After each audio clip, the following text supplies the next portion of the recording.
qui te décrirait les façades extérieures d'une maison. Et maintenant, imagine que l'un d'entre eux te dise qu'elle est violette, que le suivant te dise qu'elle est blanche, un autre qu'elle est rouge et que le dernier te l'annonce bleue. Dans un monde à 2 dimensions, ça paraît contradictoire. Mais imagine que la maison soit en 3 dimensions et qu'elle ressemble à ça. Les 4 évangiles ne sont pas une autobiographie complète de Jésus-Christ, mais montrent plutôt 4 aspects différents et complémentaires de sa vie. On pourrait alors comparer les auteurs à 4 artistes qui auraient peint un portrait distinct de Jésus-Christ.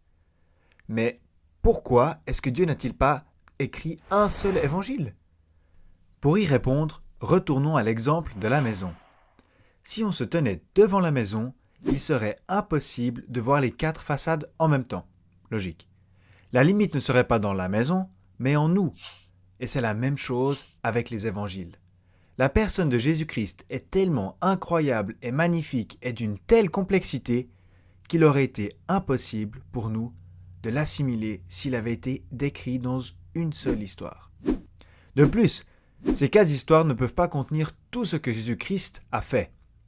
Et Jean le dit. Il nous dit que Jésus a fait tellement de choses que si elles devaient être toutes écrites, le monde même ne pourrait pas contenir les livres qui seraient écrits. Alors, quels sont ces 4 portraits? Passons-les en revue rapidement. Les évangiles sont nommés d'après le nom de leur auteur. Matthieu, Marc, Luc et Jean. Matthieu était un collecteur d'impôts juif, le gars que personne n'aimait.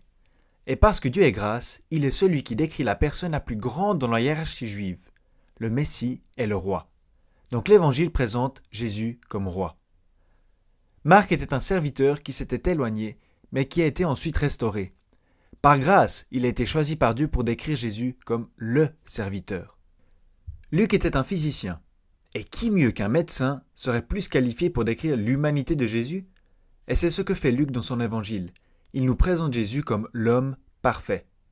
Jean, le pêcheur, est un disciple que Jésus aimait.